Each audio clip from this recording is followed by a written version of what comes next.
Golf. Let's face it, not everybody is a Tiger Woods at golf.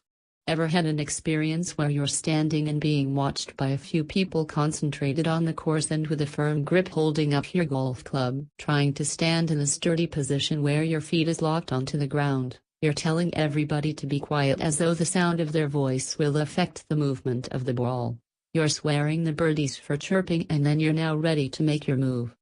Ready to give it your best shot, only to slice a piece of grass patch of the lawn into the air and the ball is still on the ground and barely even moved. Disappointed? Don't be. Not everybody can play golf.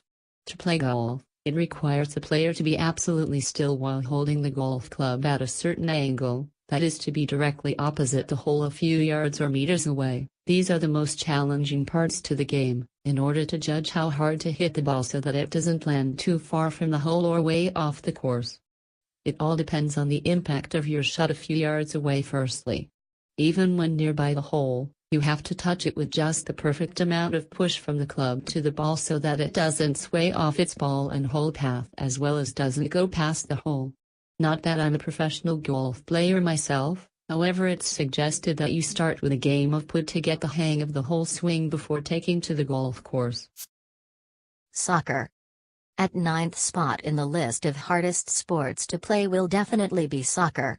Playing soccer sincerely takes more than just kicking a ball or scoring through the goalpost. There is a lot of skills that must be constantly developed from one person or as a team in order to become a professional soccer player. These skills include being able to pass a light-weighted and heavy-weighted ball by command in a rush without creating opportunity or an open path for opposition players to grab a hold of it, because once you let the ball slip off your feet onto the next team, the chase begins again and the cycle continues, with the only difference of your team being behind the league and on the defense side. Better hope your goalie is sharp for the opposition team's counter-strike. Playing soccer is all about coordination of the team. To be able to communicate beforehand with your team as to who is going to be passed the ball at whatever time by anticipating the moves of opposition players and counteracting it by preparing your team members of what could possibly happen from whichever member and what they can do in that rush to counteract it. Keeping one's eye on the ball and dribbling that ball while running across an enormous field with the world watching you is something that not anybody can do. You're also bound to sway off your tracks too by distraction of some sort. Another hard part in playing soccer is the ability to strike a ball from a distance without losing speed of the ball into a net a few meters away at a certain striking angle so that it makes the goal, and for a goalkeeper, is also rather difficult as it's not always easy to save every single goal where your body cannot swiftly jump to defend. Running marathons. On a yearly basis you wait for the greatest event of the year, which is marathons. In particular, we're speaking about running marathons, which entails sprinting a kilometer or two, in competition with other runners under weather conditions that are not always the rosiest. It could be scorching hot under the sun, or particularly in the pouring rain, if it's a misjudgment in the weather forecast. While the weather isn't all that makes running the marathons aren't the worst of one's concerns. People with health issues such as heart problems are bound to collapse, or fall unconscious on the road if their bodies cannot handle the ultimate running distance. It's a beautiful and lively sport, but it isn't for everybody. A vehicle is built to move a certain amount of km/h, but a body isn't meant to run so many miles without sufficient rest. Even the fittest of the fittest may not make it, as a human body is a human body at the end of the day. Rugby. If you thought that soccer is a hard game to play, rugby on the other hand is totally another hard-hitting story which requires a battalion of real men warriors, hard-built. The masculine of hardcore bone-busting strength is required to be only fit for the game. Compatibility is where rugby is more demanding for the game.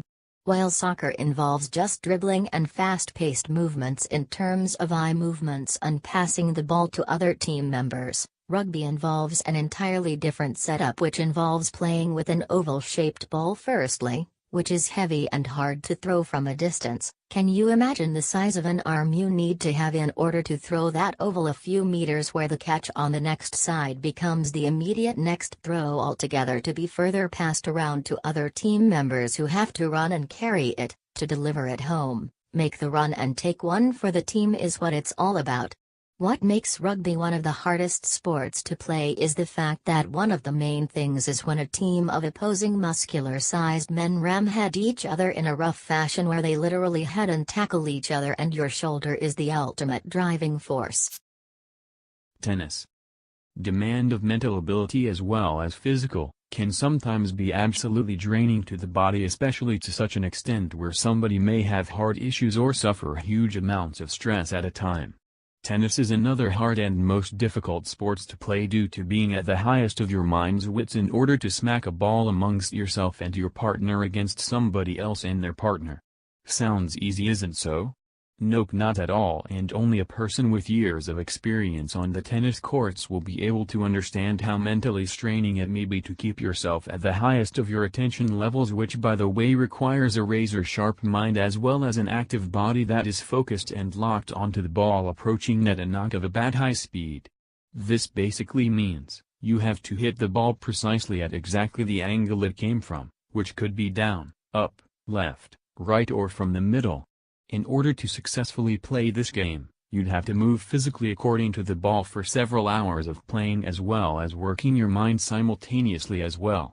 If you've had the privilege of versing a certain opponent before, you'd have to do a whole lot of pointless anticipations in order to predict what kind of move somebody is going to pull against you to sway you off, which means you must be psychologically sharp too. Gymnastics. Can you personally run freely like a ninja character and perform a somersault flip in the air over a raised bar and still land on your feet without touching the raised bar at all? If you're the average guy, the answer would probably be no, and it's completely understandable. Don't beat yourself up. Here it isn't an easy task to do anyway. It's something the average person really isn't supposed to do because not everybody has the backbone to flip and perform stunts of that nature in the air. These are for extraordinary people to perform. Gymnastics requires a selected few people on this planet in order to do complete justice to the sport altogether. As competitive as it is, people would have to have the body of a rubber to expand, contract and to be inhumanely flexible in order to perform certain gymnastic movements. Such things would involve bending in positions that may break one's back or to stretch in some ways that are nerve-wracking to watch. So can you imagine the actual physical breaking factor of it? You can walk away from an injury caused by soccer, rugby or anything else, but can you walk away from a few bones breaking or splits worn out to a core? In such cases, a person wouldn't only be able to play sport, but also to perform the essential human functions like walking and running, etc. Gymnastics is considered by scientific studies as one of the hardest sports to play. Canoeing. A boat, no matter what size, would simply float on the water, but what propels it forward is the main element of its motion. A boat with a motor or two at the back, for an instance, would rock it forward, fast enough to carry you a few meters or further depending on the amount of fuel it has. This is a big deal in a normal boating cases, but not when it's in the form of canoeing as a sport. It's fairly a very hard sport to be a participant in, if you're competing against others in a race that's for the money. Simply because it takes a whole lot of stamina, muscular endurance and a King Kong amount of energy to steer against the weight of two or more persons, against the tides or small waves, and to propel it forward with just your arms. Canoeing isn't only one of the hardest sports to play but a dangerous one too if you think about it on all technical terms. Paralympics. Anybody can participate in the Olympics. It's not uncommon and no surprise. Can anybody without a few essential human-needed limbs such as hands, legs etc. perform a sport of swimming etc.? The answer to this question is definitely a yes. But with an absolute amount of hardship in order to pull it off, which is why my respect for people in Paralympics goes to some far extreme levels. Personally, even I, as an able guy who is physically fit and mentally stable etc., as well as some of you who I'm pretty sure would agree with me, find it a little hard to do the things that peeps of Paralympic sports would do, even with the privilege of our hands and legs. These masters however tend to blaze through the whole process since absolutely nothing holds them back from doing what they need to do. MMA cage fighting, freestyle wrestling or boxing. MMA cage fighting is regulated and under strict rules and conditions with penalties if it isn't done properly in the ring by participants and opponents. Fighters are allowed to do virtually any move to get an opponent down as long as those set of moves are within the respected boundaries of the rule sets that regulate the sport while in commencement. It takes more than just muscular-built men to fight each other in the ring. For one, you must have the strongest of mindsets to be able to respect your opponent enough to know when to stop, as rage can turn into a death match if it isn't controlled or stopped. It also requires somebody who has a mighty power of withstanding multiple blows at a time yet still getting up and fighting back. It certainly doesn't mean that when a man in the MMA or boxing ring would fall, that it would be a soft landing, seeing that the ring is made of a cushion material. The amount of impact it would take to drop a big-sized man must have been extremely hard in the first place for him to have fell. MMA as a sport, however, is mind-wrecking and body-wrecking too, if you aren't vigilant enough, as it requires you to duck, dodge, block and to attack in the same rush in order to defend, counteract and make your move on your opponent. Other factors which make this sport something literally hard to be in is the fact that you're fighting, which means being kicked, punched, dominated and bound to be hurt in every place possible. Formula One car racing.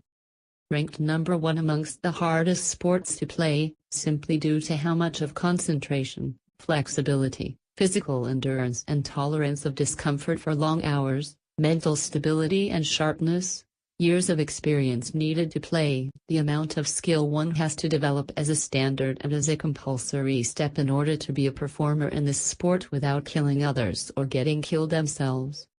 The other 9 hardest sports to play listed above are dangerous, but not as difficult and life-threatening sports as Formula One is.